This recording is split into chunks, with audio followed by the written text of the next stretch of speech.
بسم الله الرحمن الرحيم. اللهم صل وسلم وبارك على سيدنا محمد وعلى اله واصحابه اجمعين.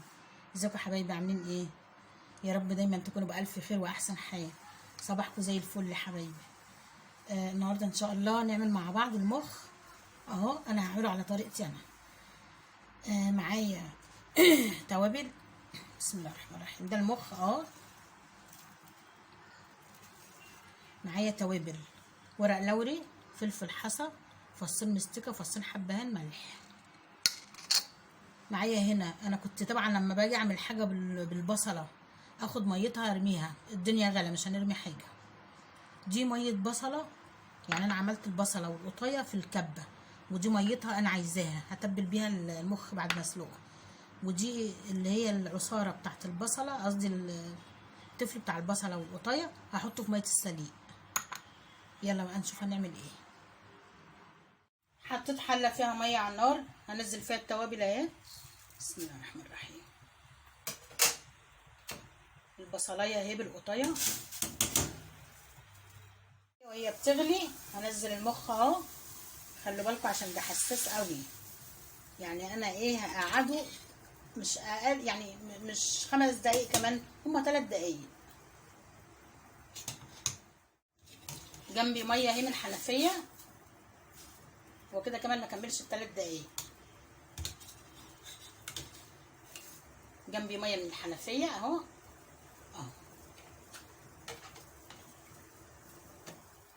طلعته في ميه من الحنفيه على طول.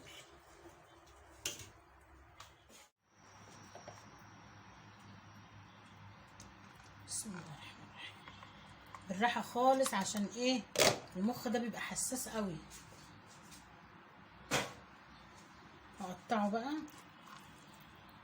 انا طبعا طلعته حطيته في ميه من الحنفيه.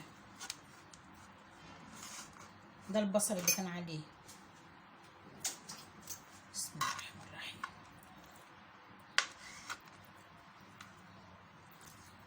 بسم الله الرحمن الرحيم.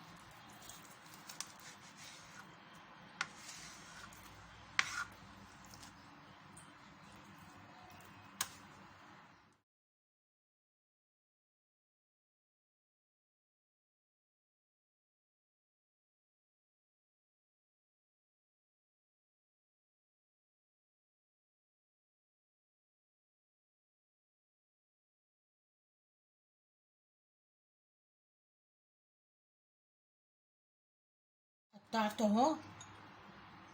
بصوا، دي بقى ميه البصل وميه القطايه، حطيت عليها بلح جوز الطيب بشره كده، وشويه فلفل اسود وشويه ملح. هعمل ايه بقى؟ هتبل كده. خلي بالكم المخ اللي بيتباع بره ده مش مخ في المحلات، ده بيبقى نخاع، حاجه اسمها نخاع بتتباع في المذبح، بيجيبوه بالكيلو ويعملوه نفس الطريقه دي كده. يعني هو بيبقى اوفر لهم وارخص لهم، هيكسبوا منين؟ فانا بقول لكم يعني ايه، ان انتوا لما تجيبوا الحاجه وتعملوها انتوا احسن. كتير من عيالنا بيجري على الاكل الجاهز ويروح يجيب مخ وكبده، الكلام ده اعملي ببيتك احسن. على الاقل انت جايبه مخ حقيقي، لكن هما مش بياكلوا مخ حقيقي. معايا هنا بيضه، شويه لبن، احط عليهم فلفل اسود وبلح جوز الطيب وملح.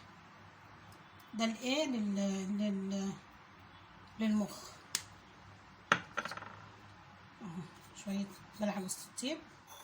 انا حطيت هنا بقسماط ومعلقه دقيق ونص معلقه نشا بس، وبطلع بقى من البيض اهو، احطه في البقسماط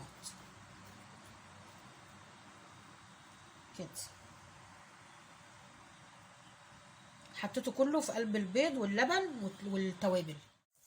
هقلي بقى اهو. بسم الله الرحمن الرحيم.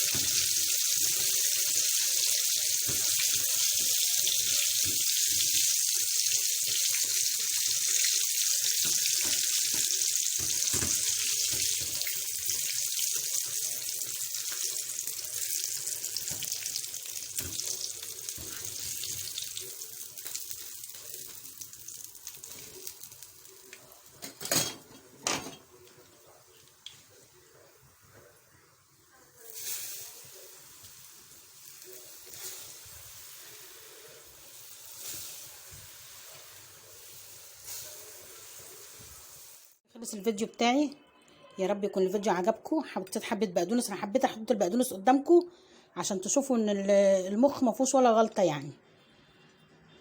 وفي يوم النخاع اللي قلت لكم عليه اللي هو بيبقى في المذبح ده، في يوم ان شاء الله هجيبه واعمله بردك قدامكم. يا رب يكون الفيديو عجبكم. استنوا ان شاء الله في فيديو جديد على خير، والسلام عليكم ورحمه الله وبركاته. متنسوش اللايك، الاشتراك، الكومنت الحلو. السلام عليكم حبايبي.